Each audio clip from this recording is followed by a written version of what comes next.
A continuación tenemos la intervención de la doctora Consuelo Barrera, directora de Asuntos Culturales de la Cancillería, y el señor Juan Pablo Velázquez, analista de la Cancillería.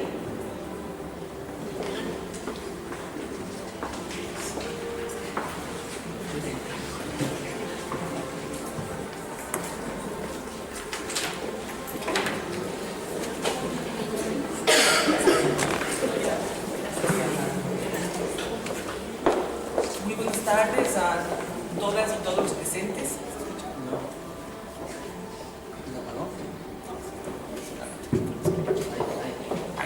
¿Ahí se escucha? Okay. Muy buenas tardes a todas y todos los presentes. Entendemos que han tenido unas jornadas fructíferas y muy interesantes de este gran tema. Agradecemos que se haya despertado este interés y es una gran iniciativa de la Fundación el poder convocar alrededor de este tema que es muy importante para todos la ciudadanía ecuatoriana. Desde Cancillería queríamos traerles y compartir con ustedes en qué consiste la acción diplomática frente al combate del tráfico ilícito de bienes culturales, porque tiene, digamos que es de amplio espectro y es una combinación de acciones que es importante entenderlas en qué consiste. Vamos por favor a la primera lámina. Bueno, esto es recordar, refrescar que tenemos un marco que es el Ministerio de Relaciones Exteriores y Movilidad Humana. El Ministerio de Relaciones Exteriores es el ente rector en materia de política exterior.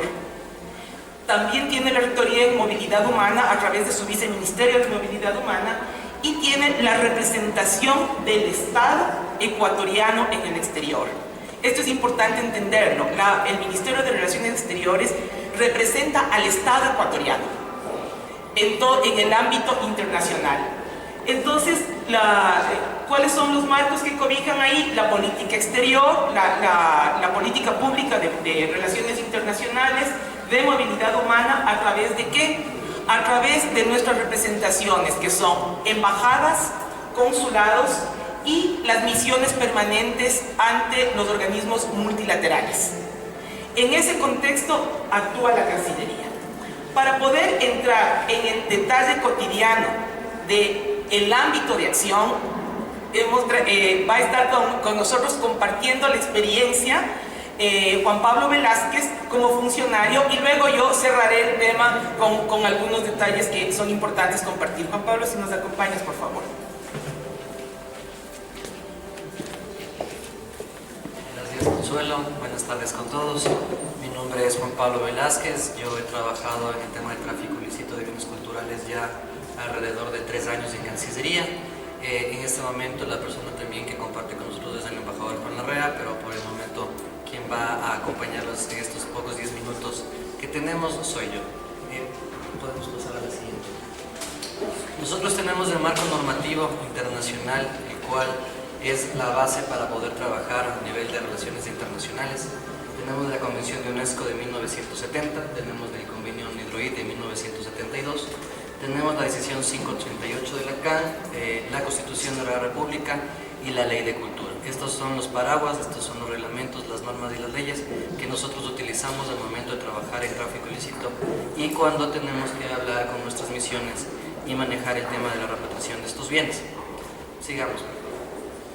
La Convención de UNESCO de 1970 establece el marco general sobre las medidas que deben adoptarse para prohibir e impedir la importación, exportación, transferencias de propiedad ilícita de bienes pertenecientes al patrimonio cultural de los países miembros. Como ustedes saben, esta convención la manejamos en UNESCO y obviamente es el paraguas principal como nosotros podemos trabajar y poder hacer la recuperación de los bienes extraídos ilegalmente de territorio ecuatoriano. La Convención de Hidroid de 1970 abarca todos los bienes culturales, no solo aquellos inventariados, y tiene como objetivo estudiar las necesidades y métodos para modernizar, armonizar y coordinar el derecho privado y comercial entre los Estados miembros. Sigamos. Tenemos la decisión 588 de la CAN, que obviamente ya estamos hablando de un tema regional. Este cuerpo normativo tiene por objeto promover las políticas, mecanismos y disposiciones legales a nivel regional. para la identificación, riesgo, protección y conservación de todo lo que son los bienes patrimoniales, así como diseñar y ejecutar acciones conjuntas que impidan la salida, extracción, ingreso o tránsito de los mismos, ¿no? Sigamos, por favor. El proceso de Cancillería es bastante básico, sencillo, es un tema que nosotros lo venimos trabajando ya hace mucho tiempo. Existen 3 parámetros en los cuales nosotros como Cancillería trabajamos con el comité y sobre temas específicos de tráfico ilícito.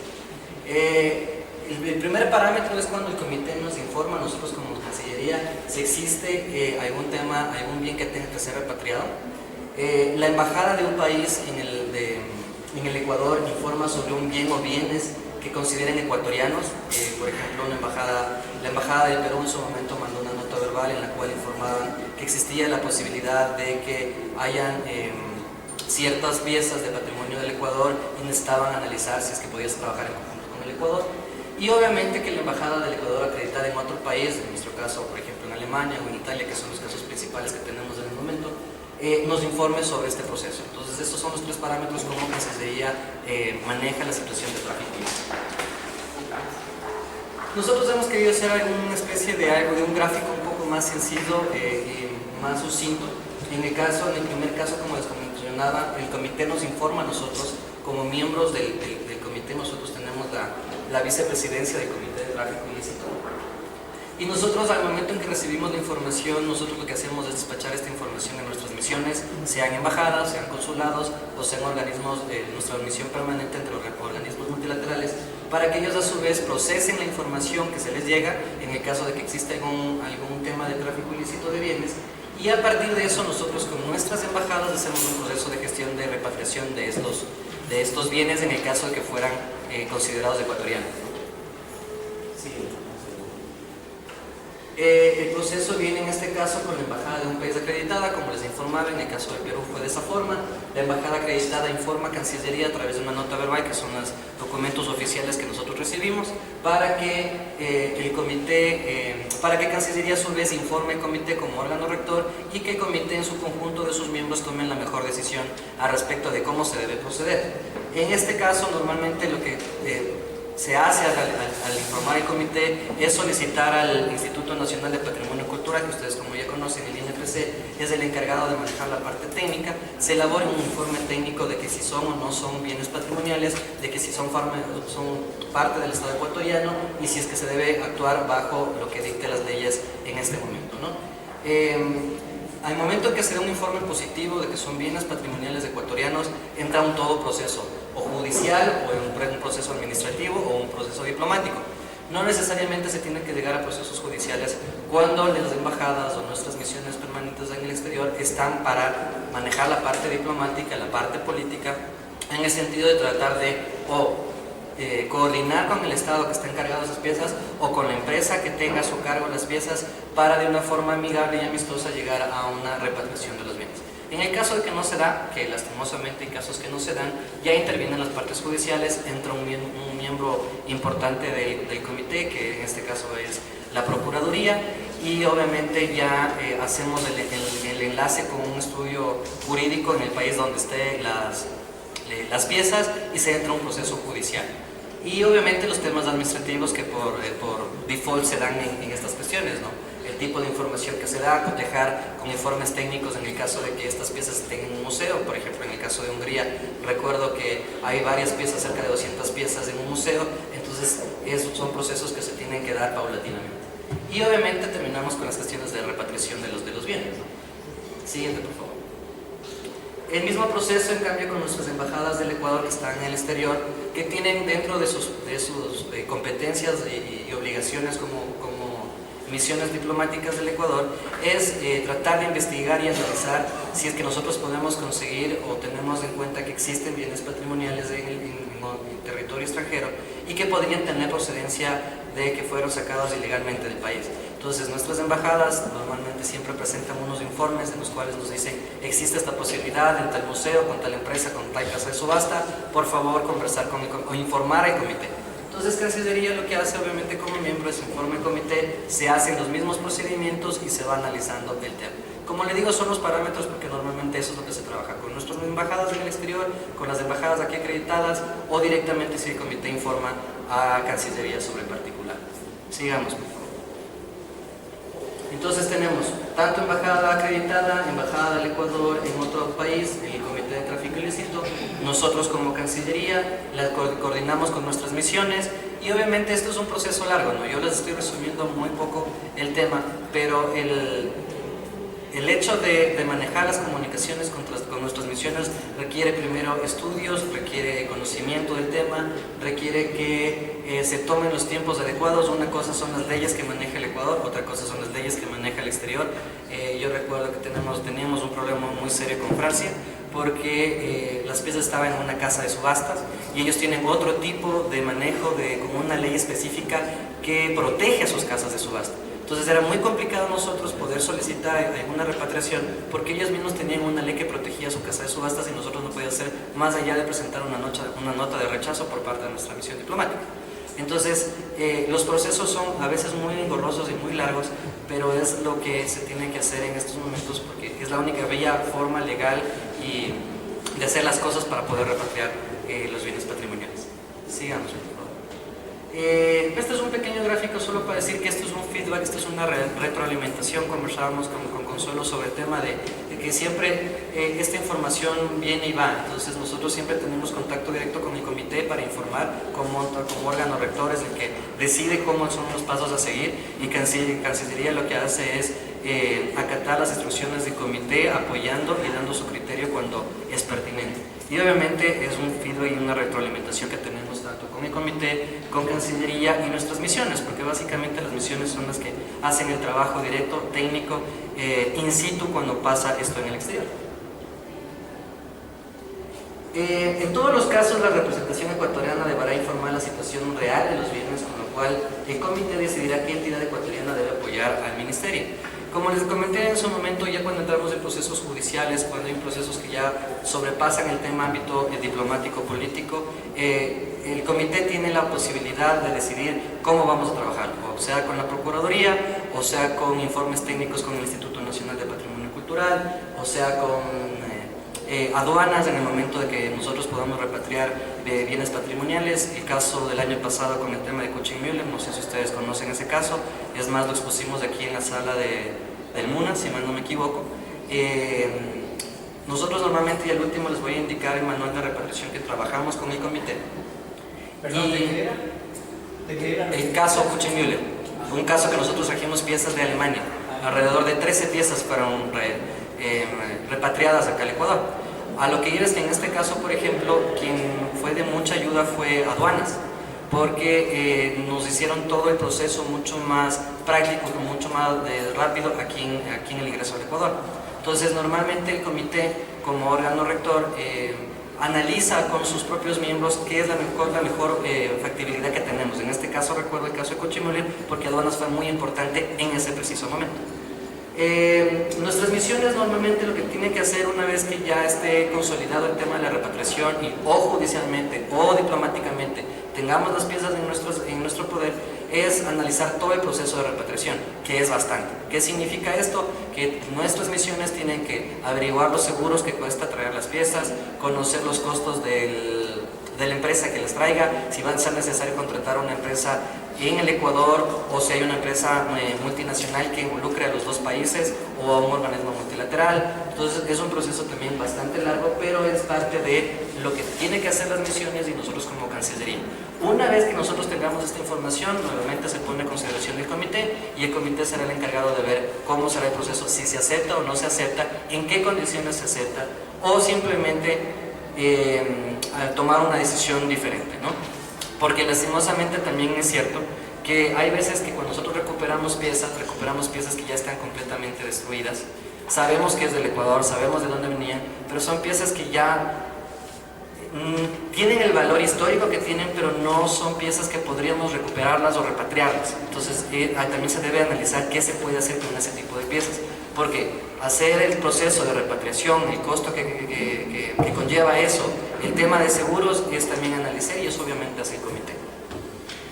En coordinación con las entidades que conforman el comité y con el país donde se encuentran los bienes, el Ministerio a través de las misiones realizamos la repatriación. Siguiente. Para esto nosotros,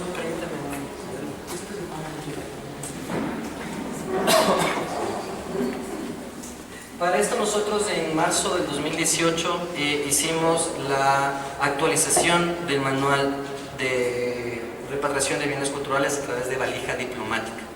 Este manual fue entregado a todas nuestras misiones diplomáticas, en su momento se les dará entrega de uno si así lo desean, en la cual nosotros lo que hicimos fue, una vez que nosotros tengamos ya las piezas patrimoniales o las piezas que tengan que ser repatriadas, a través de este manual nuestras misiones tienen un organigrama, un esquema administrativo de cómo se tiene que hacer la repatriación. Como son bienes patrimoniales, lastimosamente nosotros no tenemos técnicos especializados del INPC en cada misión que tiene el Ecuador en el exterior. Entonces tenemos a funcionarios, servidores públicos, que deben aprender por lo menos de tener un manejo racional del tema y tener una guía de cómo hacerlo. Entonces aquí se te indica cómo es el procedimiento de embalaje, cómo es el procedimiento para encapsular lo que tenga que ser encapsulado, cómo es el procedimiento administrativo de cómo tienen que ingresar, además que es por valija diplomática. Recuerden que por parte de valija diplomática nosotros tenemos un sistema interno de Cancillería para que esto se facilite, que por esto se da el sistema para que se facilite la repatriación y no tengamos tantos inconvenientes. Entonces, este trabajo lo hicimos, el comité lo trabajó en marzo de 2018, hicimos la actualización, hicimos una presentación cuando la ex ministra de Relaciones Exteriores, María Fernanda Espinosa, entregó unos bienes patrimoniales recuperados del Perú a la Embajada del Perú aquí en el Ecuador, y hicimos la exposición de este documento que, como les digo, con ustedes lo podemos enseñar. Y Consuelo, creo que terminaría con la última parte. ¿Sí? ¿Sígueles uno más? Sí. Ya, es sobre el tema de cómo se maneja el manual. Y terminaríamos con la última parte de Consuelo. Buenos días.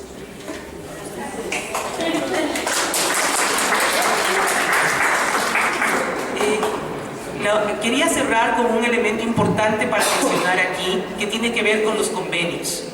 ¿Sí?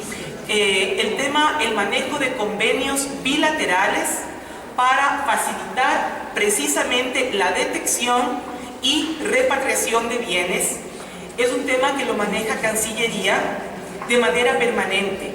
Es importante que ustedes conozcan que existen un sinnúmero de convenios firmados. Sin embargo, por las fechas, no todos los convenios están actualizados a la necesidad vigente, para lo cual justamente el comité trabajó un instrumento que terminó de validarlo en el año pasado, en el año 2018, y este instrumento recoge justamente la visión actual, la normativa actual, y es el instrumento que se impulsa bilateralmente desde cada una de nuestras embajadas para conseguir, sea actualizar los convenios ya existentes con algunos países o impulsar la firma de este nuevo instrumento. Este tema no es fácil, se demora muchísimo. La negociación de un instrumento, sea convenio, sea la figura que corresponda, es una cosa de negociación larga. Y cuando ya se llegan a acuerdos, se comienza a leer el detalle, ¿no? Que además tiene que estar siempre traducido en los dos idiomas, revisado por las áreas jurídicas de las cancillerías de ambos países, por las áreas jurídicas de los entes rectores de ambos países, ¿sí? Y en esa línea delgada es en donde generalmente se tarda muchísimo. Entonces, ya se ha negociado, ya se ha acordado, hay la voluntad política, y entra este detalle de negociación, que es un poco lo que Juan Pablo les compartía. Les decía, esto no es un tema fácil. Ahorita le pusimos de un esquema, es una foto. Señores, esto es bien largo. Sin embargo, tenemos algunos avances. Por ejemplo, se acabó de firmar un instrumento con Estados Unidos que no está en la totalidad de protección que quisiéramos por el periodo histórico que nos marcó en este momento, en este primer momento, la contraparte estadounidense. Pero el momento en que ya logramos proteger un periodo y el momento en que esto se valide, podemos entrar en la siguiente parte, que es, ok, ampliemos esta protección. ¿Por qué? Porque la parte paleolítica, por ejemplo, no va a estar protegida en este específico instrumento. Entonces, con esta parte lo que les quería era compartir un poco este otro elemento, que es la base diplomática, que nos permite entrar con mayor fuerza y con mayor capacidad dentro de un país para poder iniciar todos los procesos que antes se les comentó. ¿Sí? Cuando tenemos un instrumento firmado bilateralmente, ya hay el marco normativo que nos permite actuar con mayor fuerza, con mayor propiedad.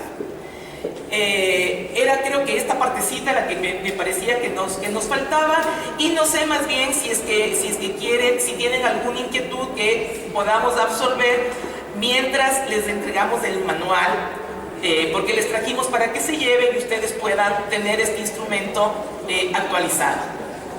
Si no, pues procedemos a la entrega del manual. Muchísimas gracias.